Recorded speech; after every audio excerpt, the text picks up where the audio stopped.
ये जो आपने पीजी का एग्ज़ाम दिया है जिसमें आपकी 1470 रैंक आई है, क्या कहना चाहेंगे आप? बहुत खुशी हो रही है। कभी सोचा नहीं था, ये बिल्कुल एक जैसे बोलते हैं एक सपना पूरा हो गया।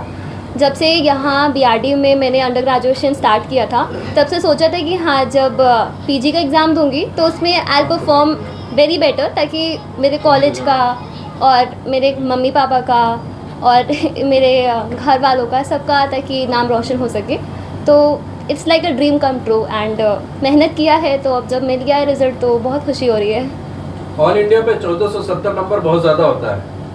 किस तरह से तैयारी किया है, ख़ास तौर से पीजी की तैयारी किस तरह से किया है? आज के जो आपके अपकमिंग स्टूडेंट्स हैं उनको क्या संदेश देना चाहिए? तो देखिए, ये स्टार्टिंग से प्रिपरेशन बेसिकली ये 1 साल का तो नहीं होता है।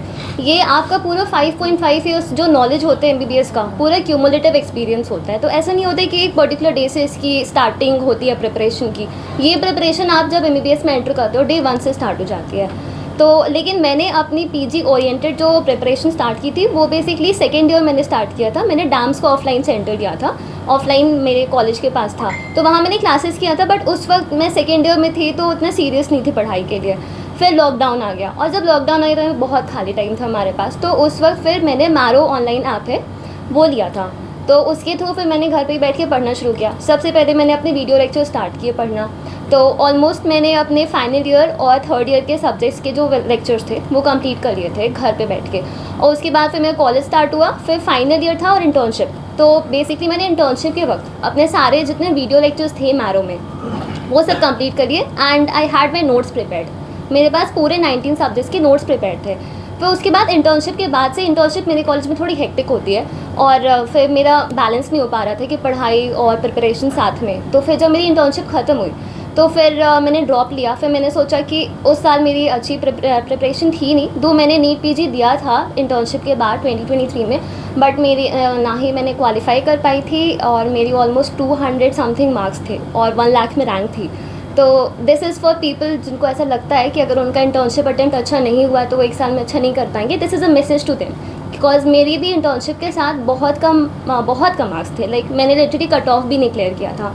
फिर उसके बाद फिर मैंने प्रिपरेशन स्टार्ट किया घर पे ही बैठ के। मैंने सोचा कि मैं घर से ही ड्रॉप लूँगी। तो फिर मैंने मैरो और डैम्स का टीएनडी बेसिकली ज्वाइन किया था।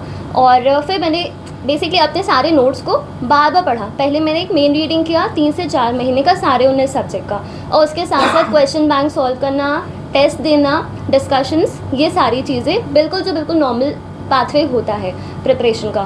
फिर उसके बाद मैंने अपने नोट्स को ऑलमोस्ट, मेन थिंग है इसके, रिवाइज़ बहुत किया। ऑलमोस्ट मैंने अपने सारे नोट्स को, जो मेरे पास मेरे 19 सब्जेक्ट के नोट थे, उनको मैंने 8 से 10 बार रिवाइज़ किया है। और उसके साथ साथ मैंने अपने पूरे 1 साल की जर्नी में, क्योंकि हमारे साथ थोड़ा पोस्टपोनमेंट का भी सीन हो गया था, ये सारी चीज़ें, तो इसलिए मेरे नोट्स का बहुत सारा रिवीजन हो गया था, ऑलमोस्ट 8 to 10 टाइम रिवीजन। और मैंने ऑलमोस्ट इस 15 महीने 16 महीने के जर्नी में 35 के ऊपर टेस्ट दिए थे, जिसमें मेरे मार्क्स कभी बहुत अच्छे तो नहीं आते थे, लेकिन बस मेन काम ये होता है कि उस टेस्ट को दो एज अ प्रैक्टिस एंड उसे as a learning tool use करो, और फिर ये देखो कि हम आगे कैसे इम्प्रूव कर सकते हो, कैसे नहीं। तो बस आई बिलीव कि जितना कंसिस्टेंट रहे, और हर दिन अगर आपने अपना 8 से 10 घंटे दिया पढ़ने के लिए, and you keep your self away from all the distractions, कोई भी चीज़ जो भी तुम्हें डिस्ट्रैक्ट कर सकता है, कोई भी चीज़ जो कि तुम्हें तुम्हारे गोल से दूर रख सकता है, उससे दूर रहो और बस कंसिस्टेंट रहो। हर दिन अपने 8 से 10 घंटे दो, तो I believe it is achievable and I am here. PG में क्या स्ट्रीम लेने के आपके चांसेस हैं? अभी मैंने इतना फाइनल तो नहीं किया, बट आई बिलीव दैट मैं पीडियाट्रिक्स उठाना चाहूँगी, एमडी पीडियाट्रिक्स। पीडिया बड़ा टफ है, छोटे बच्चे होते हैं 0 से 18 के बीच में, कम से कम 0 से 7 की अगर हम बात करें तो वो कुछ बता नहीं पाते हैं, तो उनको डायग्नोस करना बड़ा टफ है। तो ये बड़ा टफ डिसीजन आपका नहीं होगा? जी आई नो ये टफ है, बट इसी के साथ एक बहुत बड़ा चैलेंज आता है जो कि पीडियाट्रिशियंस के सामने आता है। या आप एक ऐसे पेशेंट को डायग्नोज कर रहे हो बेसिकली जो बता भी नहीं पा रहा है कि उसे क्या प्रॉब्लम है। बच्चा सिर्फ क्या कर पाता है, सिर्फ रो रहा है आपके सामने। तो यहाँ आपका real talent as a physician play करता है रोल, कि आप, और ये हमारी आज की ट्रेनिंग में ही ये पार्ट आता है। तो आई नो डिफ़िकल्ट होता है, बट इम्पॉसिबल तो नहीं है। एंड आई डोंट नो, मेरे साथ कुछ ऐसा है that I have been very close to kids, and बच्चे मुझे बहुत पसंद है। And I know this is a branch कि अगर मैं यहाँ 36 घंटे 48 आवर्स क्योंकि ड्यूटी करनी पड़ती है रेसिडेंट्स को। तो अगर मैं यहाँ करूँगी 48 आवर्स ड्यूटी तो मुझे नहीं लगता कि मुझे at the end of 48 hours ऐसा लगेगा कि बहुत मेहनत कर ली, because I will be surrounded by kids and मुझे वो ब्रांच एज सच पढ़ाई भी अच्छी लगती है एंड ये ऐसा है कि मैं अपने आप को आज से 10 साल बाद इस स्ट्रीम में प्रैक्टिस करते हुए खुद को देखना चाहती हूँ। तो आपका नाम? इसलिए मेरा नाम डॉक्टर नाजिया हसन खान है।